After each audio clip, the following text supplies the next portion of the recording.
Hi guys, this is AevinAbstract. I'm going to be doing a playthrough of my own quest, The Hero's Memory.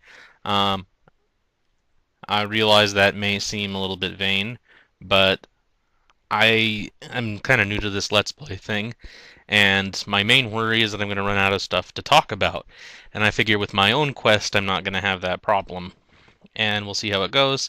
I'm totally open to playing other people's quests too if this goes well, if people seem to enjoy it.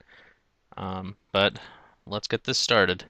This is also going to serve as sort of a director's commentary kind of thing. So mostly I'll be talking about stuff that went into, like, the thought process that went into developing this.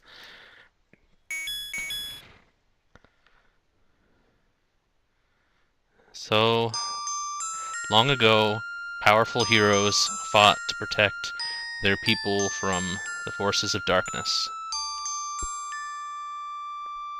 In some ways, they were all the same. In others, they were very different. But every one of them carried a sword and shield, and wore a bright green tunic. The doors of time have long closed on their stories, transforming them into legends. Hearing the tales, there were those who wished to emulate the heroes of the past. They trained their bodies and minds in order to become strong warriors full of courage and virtue, worthy of the legends. But there were also those who sought only the great power the heroes possessed. The Hero's Memory. Go up here and get our sword first. Be careful, boy. There are monsters everywhere. Eh? You've got no memories? What nonsense. If you must go running about, at least take this with you. Woohoo, wooden sword. I chose to make this shoot beams from the start, just like in the original Zelda. Probably hear me say that a lot.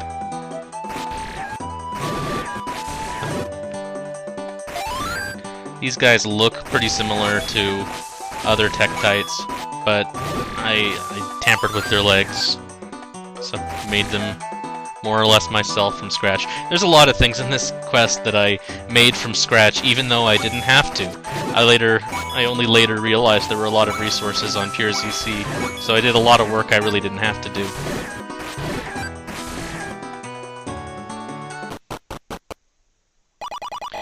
The people in the western village like to chat. Check back once in a while to see if they have something new to say.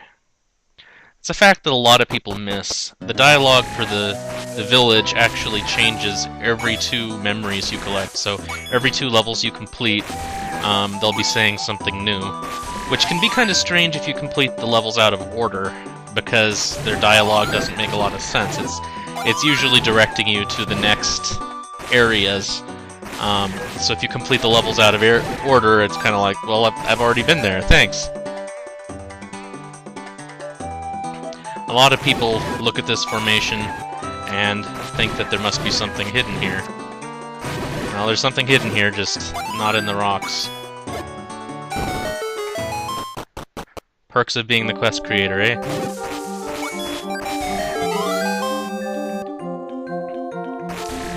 So, for those who don't know, this looks like a fairly modern quest, but it mostly relies on original Zelda gameplay. So that means secrets hidden everywhere. Sometimes they don't have, well, most of the time really, they don't have any sign. You just kind of have to guess, just like in the original Zelda.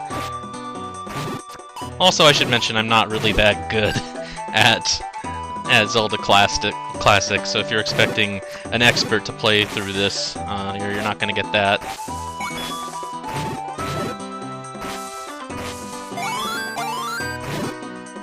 One of the things I wanted to do with this quest is to make it accessible, so it's not the most challenging quest, and I know from experience that I can handle it, but I fear that a lot of people who really love a challenge, maybe this wasn't really their thing.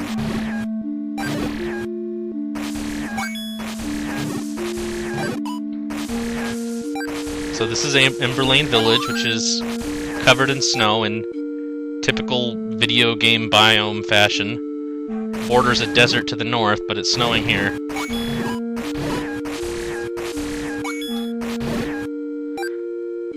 So one thing I tried to do in this game was to make it so that you could complete the dungeons in lots of different orders.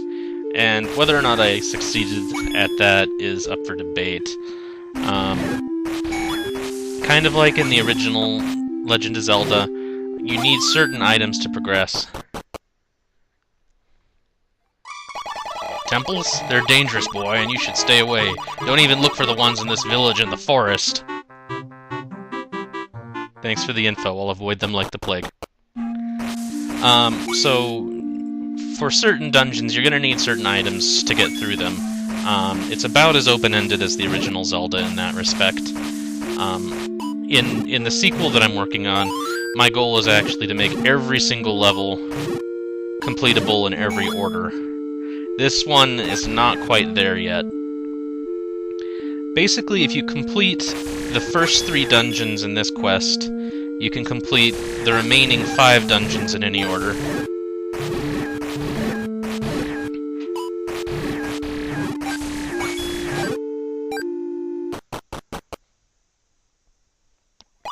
Please buy something, it's for my family! Well, I would, but I'm poor too.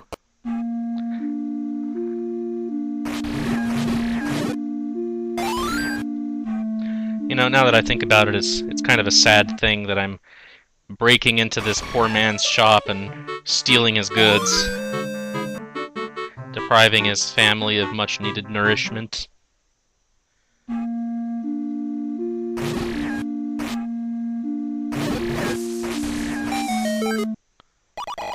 It's been lonely down here these past 80 years. Many thanks for freeing me.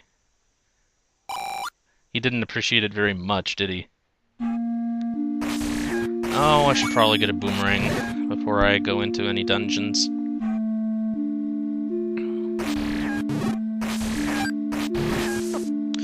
You know what, screw it. I'm gonna go to level 2. Well, I would go to level 2 if I had any bombs. I'm stuck. Whoever created this game didn't think this stuff through. Seriously. You don't have a single memory? I'm sorry, but I don't recognize you either. You poor thing.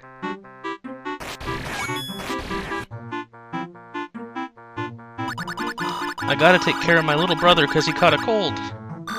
I'm not sick, I want to go out and play.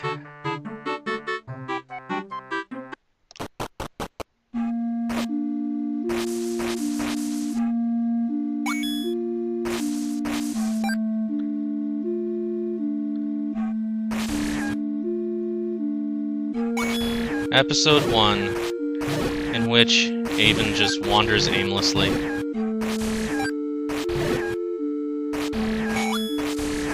I think the boomerang might cost 70, unless I made it too expensive. Knowing me, I probably did.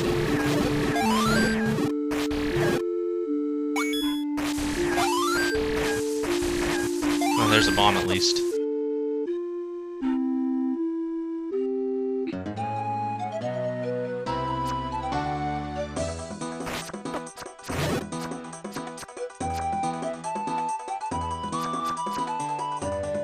Let's see. 80. Buy or get out. I guess I'm getting out then. Oh, where can I come up with an extra 10 rupees?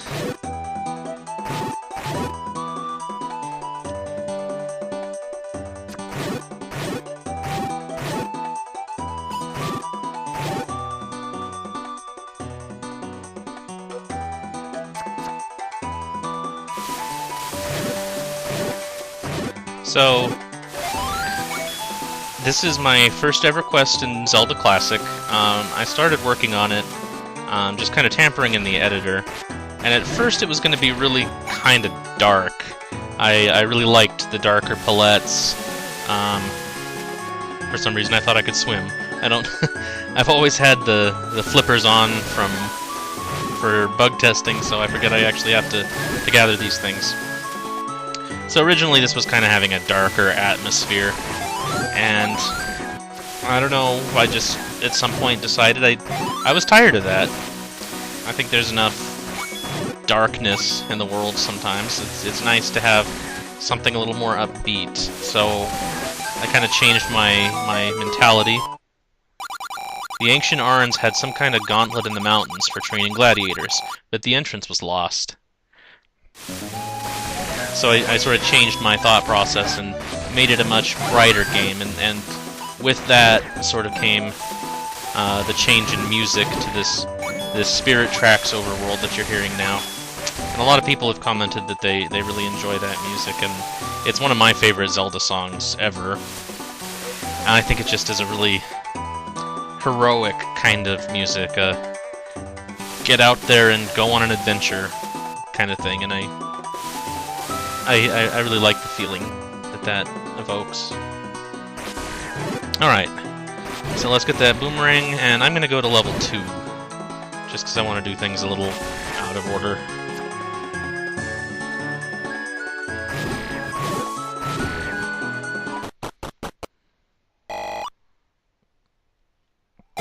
I'm always afraid I'm gonna accidentally touch the bombs instead.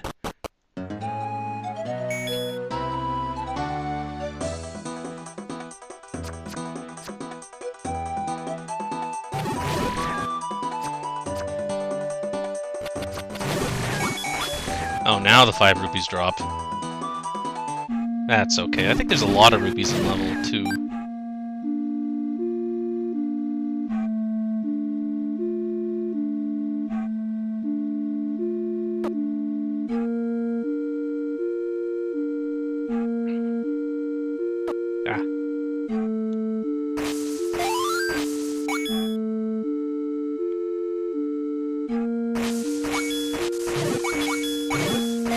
Yeah, they're just dumping all the rupees ever on me, now that I spent who knows how long grinding for them.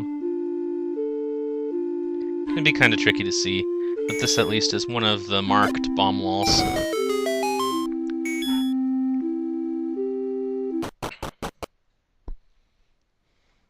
Level 2, Temple of Droplets, from Minish Cap.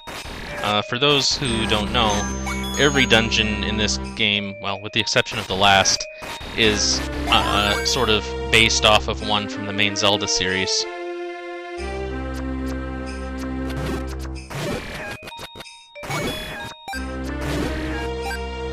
This tile set was actually really tricky for me. Like, I tried some experiments, because originally I didn't intend to rip a whole lot of dungeon tiles. I just wanted to go with what was available in the pure tile set, which is the base that I used for this.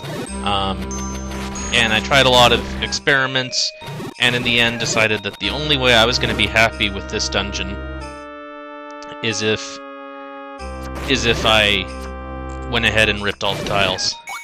Excuse me real quick, I just realized I have that little counter down there. I'm going to get rid of that.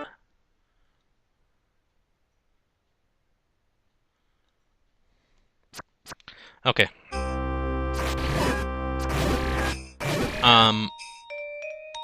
At the time, I hadn't actually ripped a whole lot of tiles, so I found it kind of overwhelming. I just wasn't sure how to go about it. I'd ripped a few enemy tiles, but that was all. And it took me quite a while to get this figured out. But after I did that, I realized that it was not as hard as I was making it out to be, so I'm a lot more comfortable doing that now.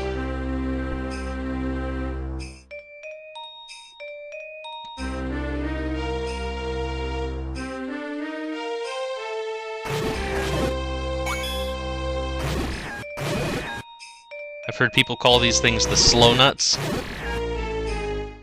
Yeah, I tried to imitate the way that they moved in Link's Awakening. Oh, I bet just about nobody ever has found this. There it is.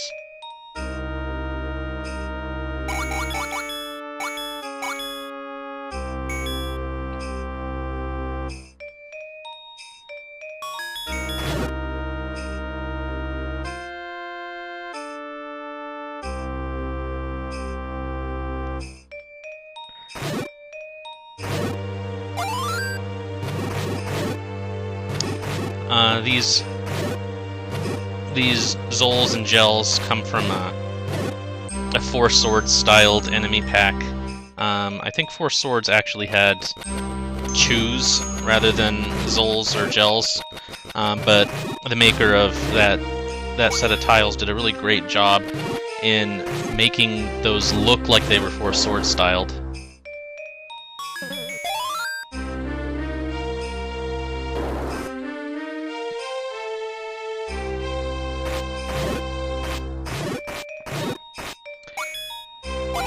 So a lot of people use these Moldorm guys as, well, actual Moldorm enemies. But with the shape of the rooms in here and everything, I could never get them to look right. They would, like, walk into the walls and everything, and it seemed odd to me. So I opted to make them Lawn Mola enemies instead. Oh, figures I could get 2 hearts just as that drops.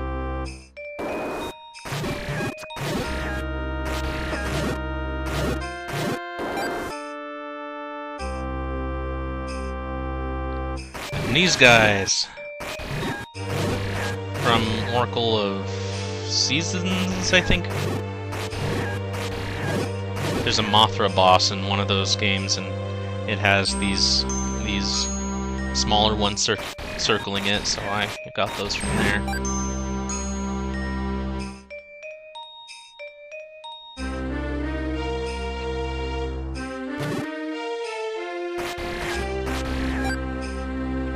I hope this doesn't end up being way too long.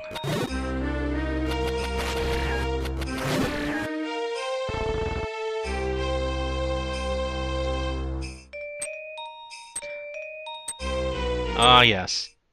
So, I don't think I've actually released this version of the game, but Eddie the Oliveira was really upset that these traps used to be red when that was inconsistent according to their colors in Minish Cap, so I went ahead and changed those colors to green for him.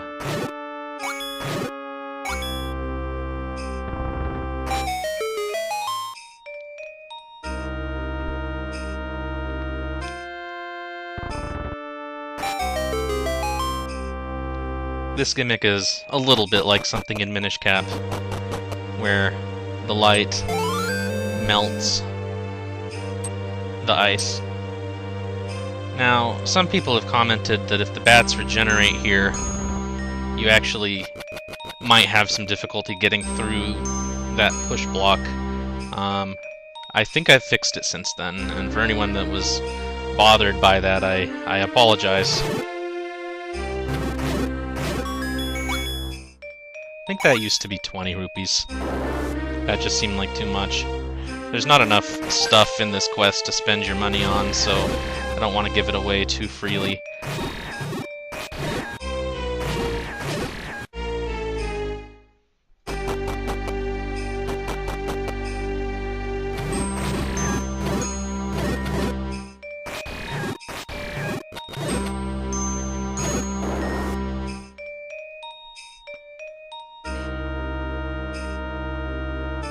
Here's another bat situation. This one's intentional. Some people are annoyed by it.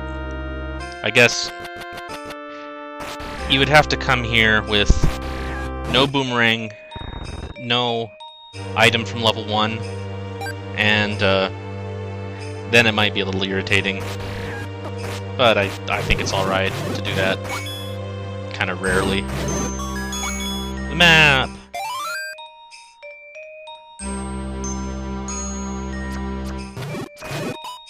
In a lot of cases, I design my maps by just sketching out a mostly random shape and then just filling in the blanks, which may not be the best way of designing a dungeon, but I try to make it as interesting as I can.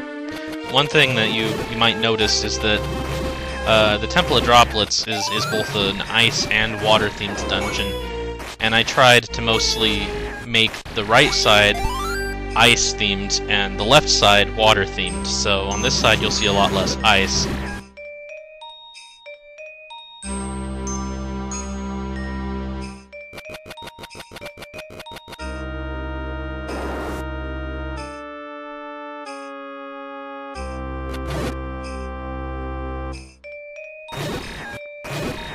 is another thing that has bothered some people. Bomb between the pots. Very Zelda 1 styled. In later levels, there's not a whole lot of markings to designate where you're supposed to bomb.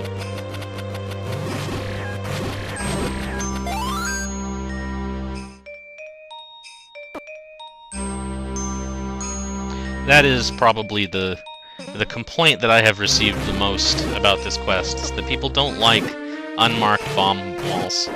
And I guess for me, it's just never really bothered me. In the original Zelda, I've always considered it part of the process of exploration. They call it Zelda 1 dungeon cracking, and if all the clues are there, then there's I don't know, I don't like it quite as well.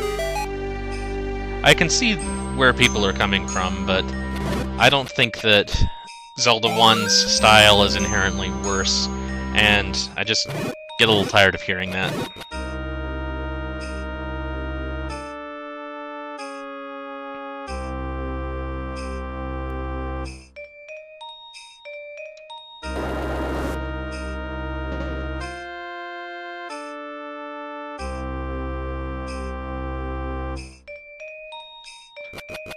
Pole's voice are a pain to kill at this point. I don't know why I put him here.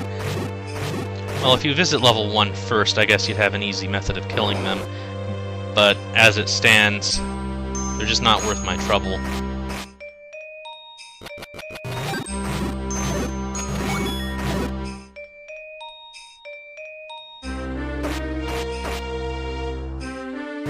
This marking on the ground here, I always thought looked like a Triceratops. It's flipped, so it's an upside-down Triceratops now. Once I saw it, I could never unsee it.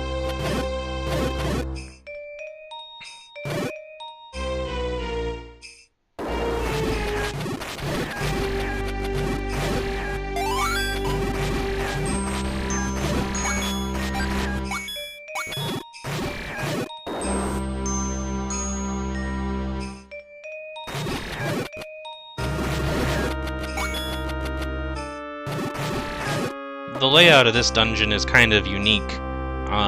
Basically, there's 2 separate paths that you can take, each that have an item you need to reach the boss. But you can do the separate branches in any order.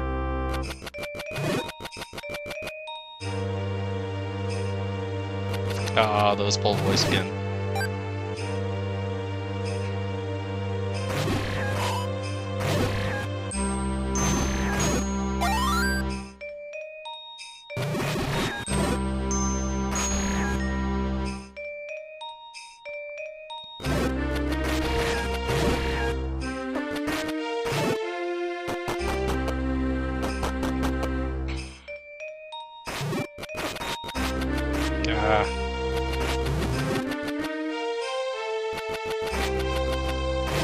Can't hit anything for crap in here.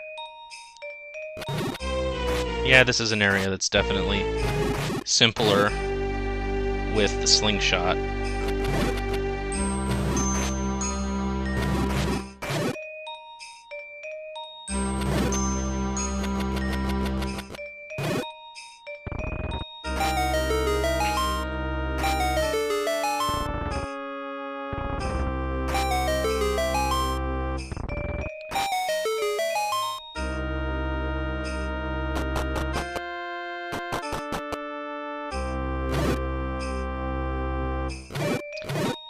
And here we have the dungeon item, the stepladder.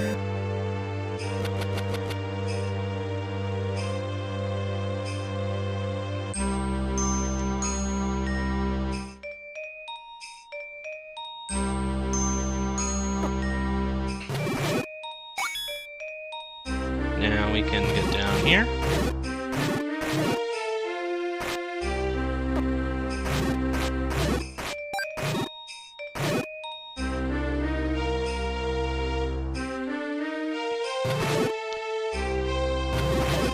Once you get either of the items on each side, you can actually skip this part by using F6 continue.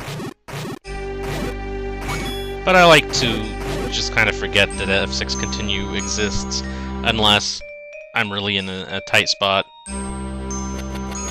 Like if there's some sort of bug that happens with the quest, then I'm okay with F6 continuing. But I like to be immersed. I like to, in some ways, I like to forget that this is a game inside of a program. I like to enjoy the experience as well as an adventure. God, these things suck. Who put these here?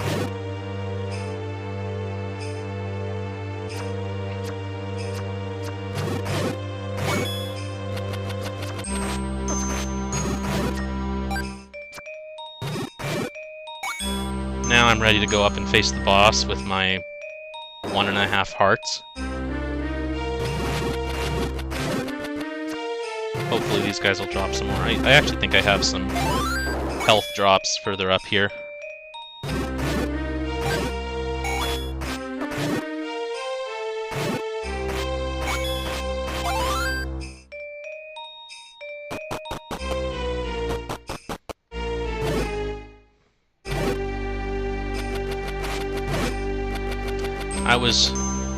Like I said before, I was trying to make each area of the dungeon have its unique look.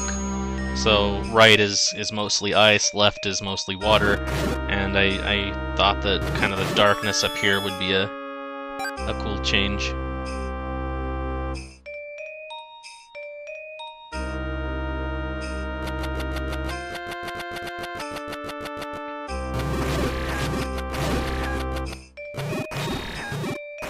One regret I do have about this quest is that the bosses in general are not really that unique.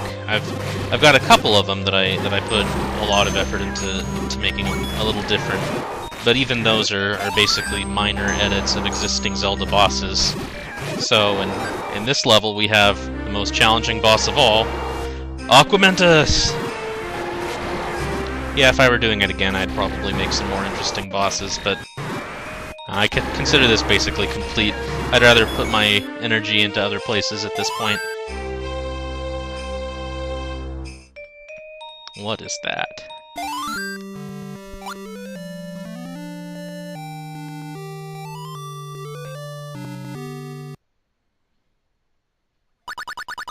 I remember.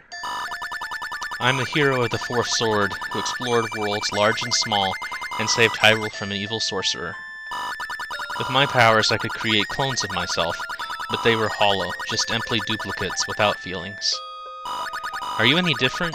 We may look alike, but where are the experiences that make you whole? Are you anything more than a doll? The clones didn't have memories either, so now that I'm joining you, at least you'll be a step ahead of them. Alright, so we're basically finished here. Just wanted to comment that some of the links in the early game seem a little cruel to our poor protagonist here. People have mentioned that. I don't know. I guess I don't see it as, well, I don't want to spoil anything for those who haven't seen it, but it sort of makes sense in the end.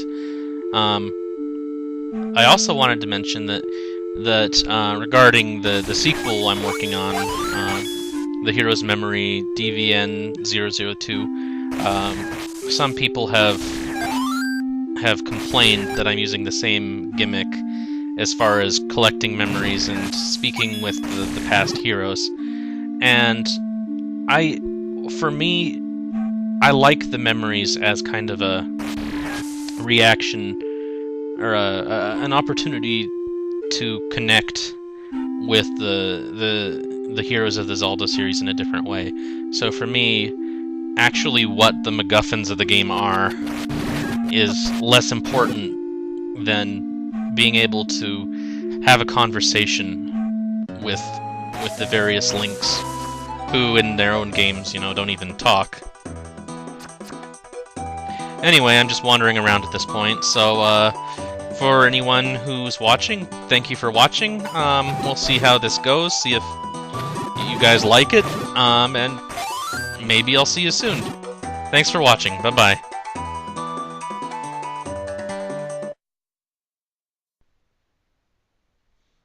Oops.